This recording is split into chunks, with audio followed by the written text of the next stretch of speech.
This week's parsha contains is a double parsha, Acharei Mot and Kedoshim, and contains a beautiful dose of medicine that the world so desperately needs. And if we follow this dose of medicine, politics, disagreements between spouses, between business partners, between friends, everything will be dissolved. And it's so simple, yet so profound. And here's what the Torah says. In 3 words, the Torah says, Ve'ahavta le'reacha kamocha. You should love a fellow Jew as you love yourself. That is what the Torah says. And this dose of medicine is something the world desperately needs. But how is it possible? What does it mean when the Torah says you should love your fellow Jew as you love yourself? What does the Torah mean? How is that possible? How is it possible? For me, I love myself, right? I love myself more than anything else. We don't have to convince ourselves to love ourselves. We love ourselves. Why? Because we love ourselves. How is it possible for me to love my friend, my neighbor, my coworker, to love him or her as much as I love myself? And the Torah says, love your fellow Jews, you love yourself. Ani Hashem, I'm God. Don't take revenge, lo tikom, lo titor. How is it possible? You know, the great righteous man, Reb Moshe Leib from Sasov, he once was traveling around Russia and he said, I learned what it means to love a fellow Jew from 2 drunkards. He said, I was once in prison, I was once in a pub, in an inn, and there were 2 drunkards. And one of them, Ivan, said to the other, he says, do you love me? He says to his friend. He says, what do you mean, do I love you? They were both drunk. Of course I love you. And he says, tell me the truth. Do you love me? And he says, Ivan, what kind of question is that? I've been drinking with you for the last 50 years. Of course I love you. He says, if you love me, tell me what is bothering me deep inside my heart. What's bothering me? And he says, Ivan, if you don't tell me, how am I supposed to know? So Ivan tells him, that means you don't love me. Because if you truly love me, you would know what is bothering me deep inside of me. How is it possible? It seems that these words, ve'ahavta, it doesn't say love a fellow Jew. It says love a fellow Jew as you love yourself.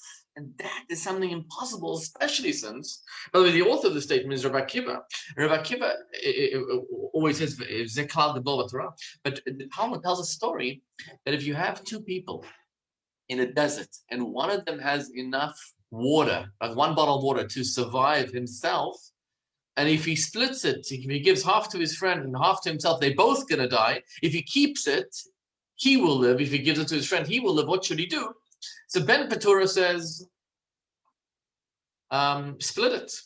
You can't kill him.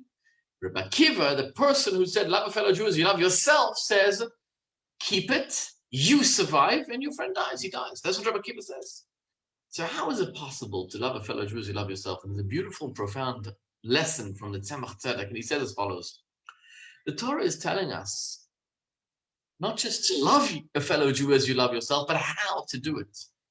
You see, by nature, let's say this happens to me all the time, living in New York, when I'm double parked.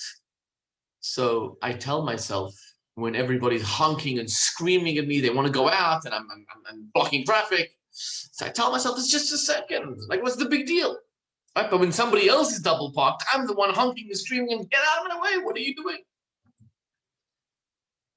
Somebody once gave me a check to deposit, and I lost the check. So I tell the guy, I call him up, and I say, give me another check. What's the big deal? I lost it. But if I give a check to somebody else and he loses it, I'm like, what kind of an imbecile loses a check? By nature, you see, we are aware of our own faults. We are extremely and acutely aware of our own faults. We know when we get depressed. We know when we get angry. We know when we get frustrated. We know when we mess up. But how do we continue? We tell ourselves that it's okay. Why? Because of our deep love for ourselves. Because we love each other, we love ourselves so deeply, our love covers over all our faults. Of course we have faults. Nobody knows our faults more than ourselves. We know when we sin. We know when we are wrong. But we love ourselves so much that it covers over all the faults. this is what we mean when we say, love a fellow Jew as you love yourself. Just like for yourself, I know my faults, but my love covers over them. So too for your friend, have such a love for him or her that it will cover over their faults. That means we are normally a master at pointing out the faults of another person, at criticizing another person. But instead of pointing out their faults, do the same thing that you do to yourself. I know my faults. I'm a master at pointing out my own criticism, my own faults, but I love myself, and it conceals, it covers over all the faults. So too with a fellow Jew. In fact, the Torah says, always judge your person, your fellow, your friend favorably. The Talmud tells us a beautiful story about there was once a poor person. Talmud is a poor person, and he went to work for this rich man. And the worker was given a bed to sleep in and food to eat, and he was going to teach the children of this rich man. And the salary he was going to get at the end of his work, at the end of his stay, instead of getting paid weekly or monthly, at the end of his stay, he was going to get paid. Right? So he works for this person for 3 years, teaching his children and everything else.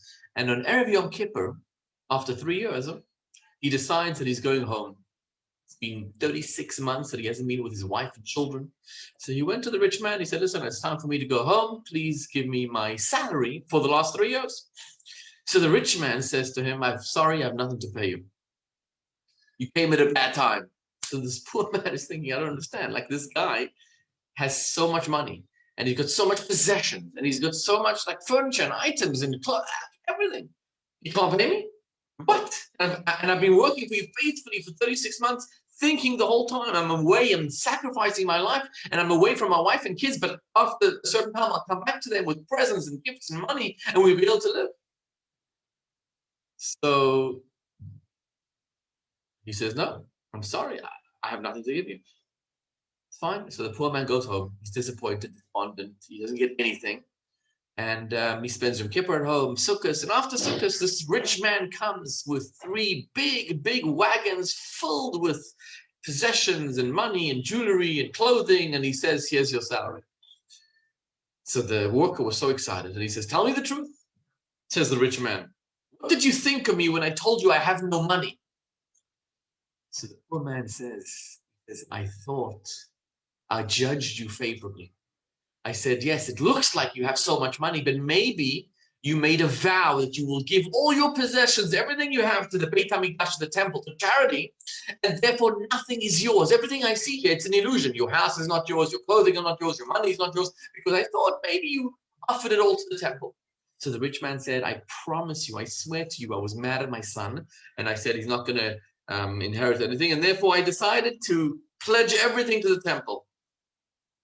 And I promise you, because you judge me favorably, God will judge you favorably as well. Who was this worker, this poor man? It was none other than Akiva, Rabbi Akiva, the person who said, love a fellow Jew as you love yourself and never judge another person. Always judge him favorably.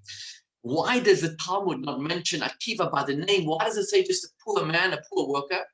Because the Talmud wants to teach us that this is something that every single one of us can strive and work to reach this level. It's not just Rabbi Akiva, the great man who can reach this level.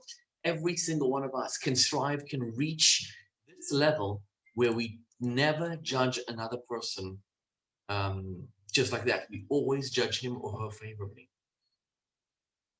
This week, this coming week, next week, we celebrate, we mark Lag BaOmer, which is Rabbi Shimon ben Yochai's Yartzeit Yom Hilula. It's a great day of celebration.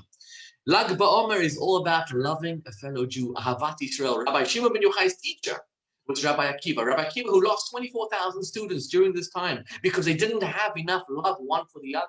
And Rabbi Akiva, who had to rebuild the Jewish nation from 5 students, one of them being Rabbi Shimon ben Yochai.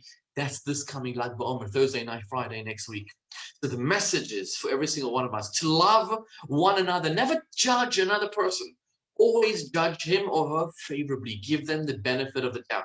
Just like you love yourself despite your faults, you love another person despite his or her faults. This is the remedy, the medicine the world so badly needs. If we all follow this medicine, we will all live such a happy, fulfilling, and incredible life. Enjoy.